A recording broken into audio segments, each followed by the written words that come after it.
김민종 씨는 40대 중반의 자영업자로 아내와 두 아이를 둔 가장이었어요. 2021년쯤에 서울에 위치한 15억짜리 아파트를 샀습니다. 대출을 10억이나 받아서요. 왜 그랬냐면 그때 집값이 계속 오르는 추세였고 주변 지인들 중에서 부동산 투자로 큰돈을 번 사람들이 많았거든요. 하지만 어느 순간 집값이 12억까지 하락했고 민종 씨는 크게 좌절했습니다. 그때 왜 대출까지 받아서 무리했을까? 가족을 생각했어야 했는데 하고 매일 후회하지만 이미 모든 게 늦어버렸죠. 부동산이라는 건 단순히 돈을 불리는 투자 수단이 아니라 우리 모두의 삶과 직결된 중요한 문제입니다. 여러분이 매일 출퇴근하며 사는 집, 아이들을 키우는 공간, 노후를 준비하는 기반이 바로 이 부동산이잖아요. 그런데 요즘 서울 집값, 특히 강남권 아파트값이 계속해서 치솟고 있는 상황을 보면서 많은 분들이 이게 정말 지속 가능한 상승인가 아니면 위험한 버블인가 라는 질문을 던지고 계신 것 같아요. 만약 이게 버블이라면 그 버블이 터지는 순간 평범한 서민들과 중산층이 가장 큰 피해를 입게 됩니다. 오늘 영상에서는 공식적인 통계 데이터를 바탕으로 집값 상황을 냉정하게 분석해 보겠습니다. 먼저 한국 서울 강남의 집값 현황부터 자세히 살펴보죠.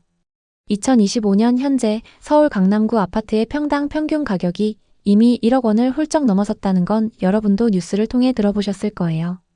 예를 들어 압구정 현대아파트나 반포 레미안 같은 고급 단지들은 평당 2억을 돌파한 사례가 속출하고 있습니다. 이를 30평 기준으로 환산해보면 30억 정도가 되는 셈이죠. 아니, 더 비싼 곳들은 50억을 넘기는 경우도 있습니다. 이게 단순한 가격 상승이라고 보기에는 너무 가파르지 않나요? 제가 생각하기에 이건 버블의 신호일 가능성이 큽니다. 왜냐하면 강남 지역은 더 이상 편안하게 살기 좋은 동네라는 본래의 목적에서 벗어나 소위 투기판으로 변질되고 있거든요. 2020년 이전에 강남 아파트를 산 분들은 주로 교육 환경이 좋고 문화시설이 많으며 교통이 편리하다는 점 때문에 선택하셨을 텐데요. 하지만 요즘 들어서는 대출을 최대한 끌어모아서 오르는 집값에 베팅하는 분들이 점점 늘어나고 있어요. 매일 뉴스에서 신고가 거래 소식이 쏟아지니 지금 사지 않으면 더 오를 텐데 라는 심리가 팽배해지는 거죠. 하지만 제가 여러 번 강조드렸듯이 수십억 원에 달하는 이런 고가 아파트를 과연 누가 계속해서 사줄 수 있을까요? 실제 구매 주체가 한정되어 있는데 가격만 계속 오르는 건 분명 이상한 현상입니다. 버블의 증거를 데이터로 하나씩 풀어서 보여드릴 테니 여러분도 스스로 판단해보세요. 여기서 중요한 지표 하나를 소개할게요. 바로 PIR 지수.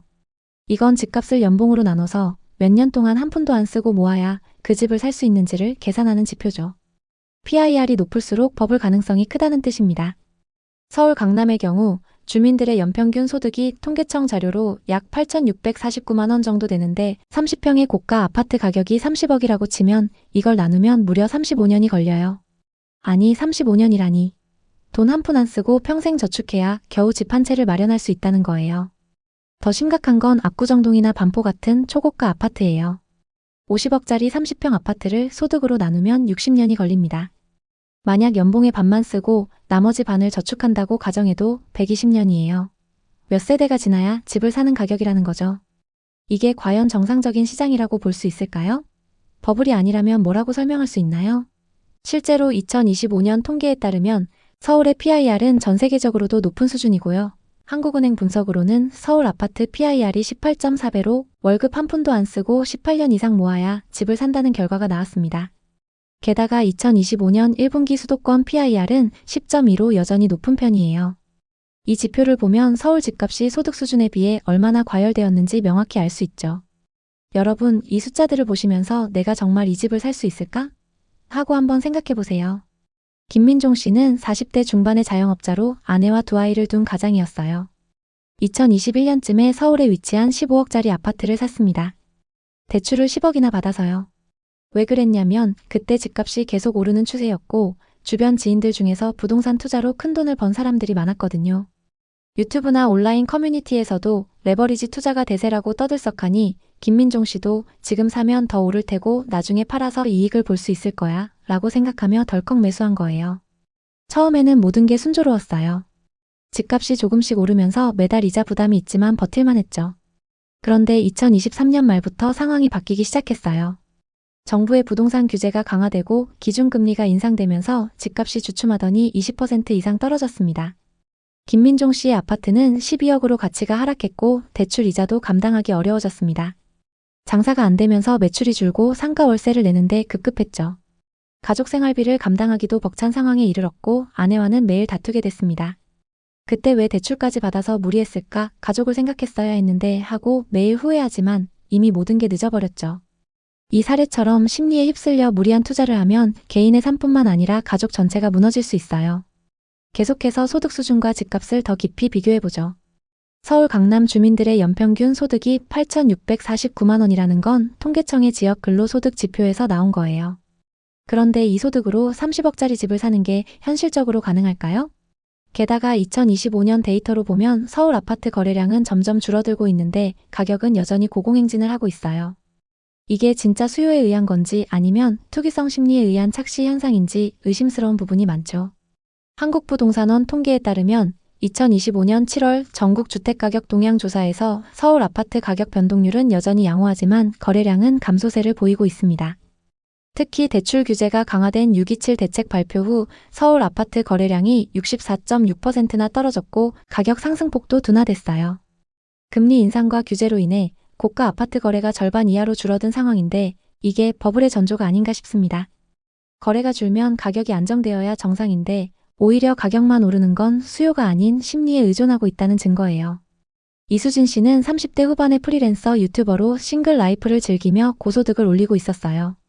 2020년 서울 송파구에 16억짜리 아파트를 샀어요. 전세 임차인을 끼고 갭투자로 마련했죠. 계획은 이랬어요. 전세 시세가 오르면 전세금을 올려서 갭을 유지하고 나중에 팔아서 수익을 내자라고요. 주변 투자자들이 비슷한 투자로 돈을 번 걸 보고 자신도 따라한 거예요. 처음 1년은 아주 좋았어요. 전세 시세도 오르고 집값도 급격히 상승했으니까요. 하지만 2023년부터 시장이 흔들리기 시작했어요. 아파트 가격이 급락했고 주변에 신축 단지가 들어오면서 전세 시세도 떨어졌죠. 설상가상으로 임차인이 이사를 가겠다고 연락이 왔습니다. 이수진 씨는 새로운 임차인을 구해야 했죠. 2억을 갑자기 마련해야 하는 상황이었고 아무리 소득이 높아도 신용대출 없이는 불가능했습니다.